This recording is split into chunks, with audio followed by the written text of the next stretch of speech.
സുഹൃത്തുക്കളെ, ഓഗസ്റ്റ് 15 കഴിഞ്ഞു. 2500 ഏണിങ്സ് കിട്ടും എന്ന ഉറപ്പ് തന്നില്ല എങ്കിലും കിട്ടും എന്ന പ്രതീക്ഷയിൽ പലരും ഓടാനിറങ്ങി. ഓടിയവരുടെ അവസ്ഥ 2500 രൂപ കിട്ടണം എന്നുണ്ടെങ്കിൽ 12 മണിക്കൂർ വർക്ക് ചെയ്തപ്പോൾ 507, 24 മണിക്കൂർ വർക്ക് ചെയ്താൽ പോലും 1100, ഇൻസെൻറ്റീവ് ഉൾപ്പെടെയാണെങ്കിലും ഒരു 1500. ഇത് എത്ര ദിവസം എടുത്താണ് വർക്ക് ചെയ്യേണ്ടത് എന്ന് കമ്പനി നമ്മൾക്ക് പറഞ്ഞു തന്നിട്ടില്ല.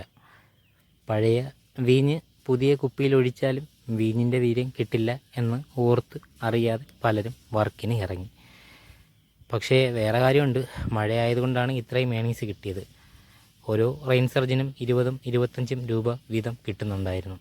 ആ 25 രൂപ കിട്ടിയത് കൊണ്ടാണ് ഇത്രയും ഏണിങ്സ് എത്താൻ കഴിഞ്ഞത്. 14 മണിക്കൂർ 44 മിനിറ്റ് 19 ഓർഡർ 827. എന്തിന് ഇത് വിശ്വസിച്ച് വീണ്ടും പലരും ഇറങ്ങുന്നു എന്നുള്ളത് വലിയൊരു ചോദ്യചിഹ്നം തന്നെയാണ്. ഇതാരെയും തോൽപ്പിക്കാനോ ആരോടും വിദ്വേഷമോ വൈരാഗ്യമോ ഉണ്ടായിട്ടോ ചെയ്യുന്ന ഒരു വീഡിയോ അല്ല.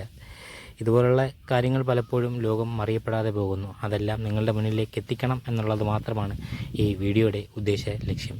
എന്തായാലും വീഡിയോ ഇഷ്ടപ്പെട്ട ചാനൽ സബ്സ്ക്രൈബ് ചെയ്ത് സഹായിക്കുക, കമൻറ്റ് ചെയ്യുക, ലൈക്ക് ചെയ്യുക. അപ്പം അടുത്ത വീഡിയോ ആയിട്ട് കാണും വരെ നന്ദി.